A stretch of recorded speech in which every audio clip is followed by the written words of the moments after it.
So now we will talk about the inverting function or the inverse function. This is under the general mathematics for week 4. It says here, if the x and y values of a one-to-one function are interchanged, pinagpalit natin ang x and y, ang magiging result nun ay function. But then, kapag ang x and y natin ay hindi naman one-to-one at pinagbaliktad natin, it will no longer be a function. Ang inverse function,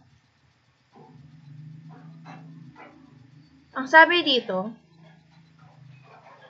ay, then the inverse of f, denoted by yung f raised to negative 1, ang base dyan ay inverse of f. Okay, hindi siya binabasa as f exponent negative 1. No. Ang tamang pagbasa dito ay f inverse or inverse of f. Is a function with domain B and a range A defined by f inverse of y is equal to x if and only if f of x is equal to y for any y in B.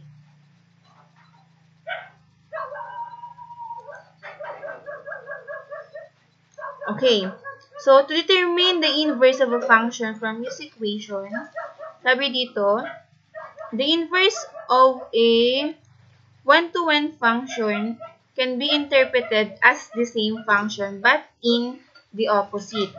Ibig sabihin, ito ay a function from a y value back to its corresponding x value. Yung y, ay yung x at y, pagbabalik na rin natin, and then, yung dating x natin ay magiging y na. So, paano natin malalaman na ang inverse natin ay one-to-one function? Una, we will write the function in the form of y is equal to f of x. And then, we are going to interchange the x and the y variables, and then solve for y in terms of x. For example, our inverse, we will going to find the inverse of f of x is equal to 2x plus 5. So, yung f of x natin ay papalitan natin ng y. Kaya siya naging y is equal to 2x plus 5. And then, the second step is we're going to interchange the x and then the y variables. Kaya ngayon, ito ay naging x is equal to 2y plus 5. Pinagpalit natin yung x at yung y. And then we are going to solve for y in terms of x. So we have now the new equation, x is equal to 2y plus 5. Ito siya. And then, we are going to transpose or kaya naman iiwan natin yung 2y doon sa right side, sa isang side. So, x minus 5. Bakit siya naging minus 5? Because we're going to subtract minus 5 dito sa right side at sa left side. So, ito ay magiging x minus 5 is equal to 2y. And then, dapat ang maiwan lang dun sa side na yun ay yung y. So, we are going to divide both sides by the number na katabi ng y, which is 2. Kaya, ang final answer natin is inverse of x is x minus 5 over 2. For example,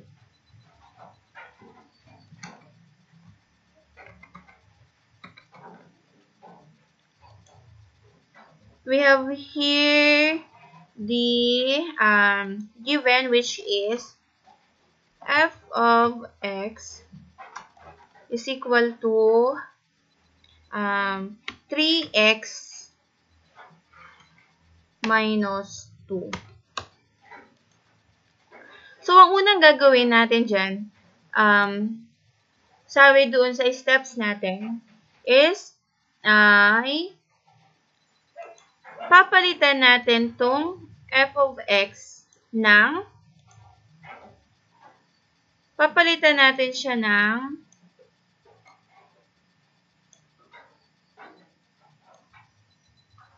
y. So, magiging ganito ang ating given function. magiging siyang y is equal to 3x is magiging 3x minus 2.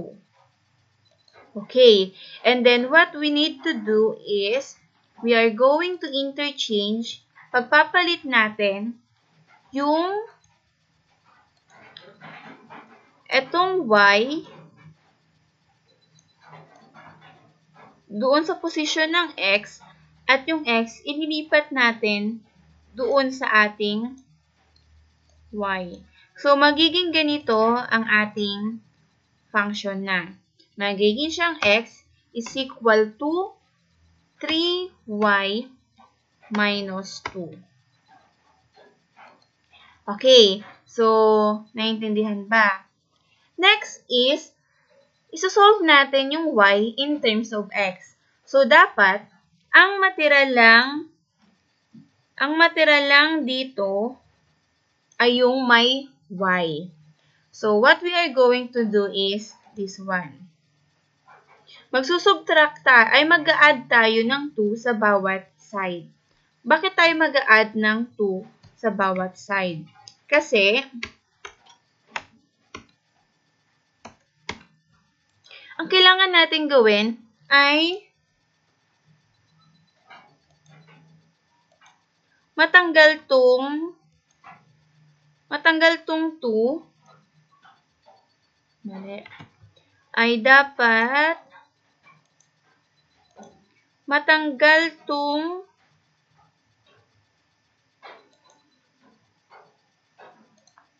matanggal tong 2 dito.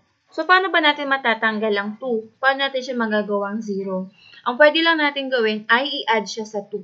So, negative 2 plus 2 is equal to 0. So, ngayon, ang ating, ika-cancel na natin tong dalawa. Kasi 0 na siya. So, ang ating magiging function na, or equation na ay x minus 2, ay x plus 2, is equal to 3y. Ngayon, ang dapat natin susunod na gagawin, ang matitira lang naman dito, kasi ang hinahanap lang natin ay yung value ng y. So, paano natin matatanggal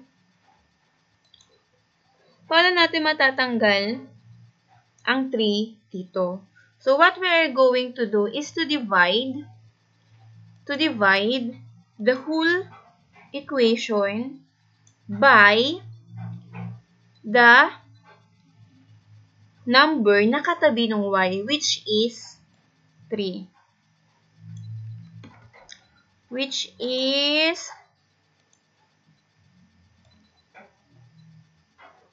3. So, ngayon, dahil ganyan na ang nangyayari, itong 3 dito sa tabi ng y ay makakancel na natin. So, ang magiging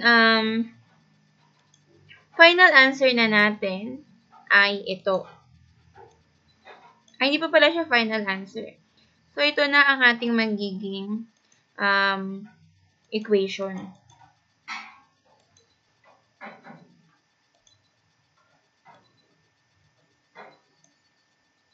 So, ito ay magiging ng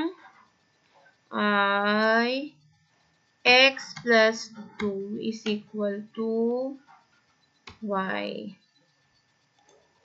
Ito ay mali, hindi yan. Ang ilalagay na natin dyan ay ito. Ito ay magiging x plus 2 over 3 is equal to y. Ngayon, hindi pa dyan natatapos. Itong y na to, kailangan natin siyang palitan ng inverse na notation natin, which is ganito. F inverse.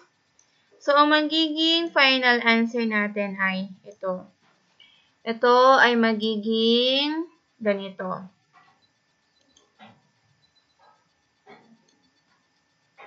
F inverse of x is equal to x plus 2 over over 3. And then, kapag sa math, I require all of you na dapat i-box lagi ang final answer. Lalo na kung ito ay computation.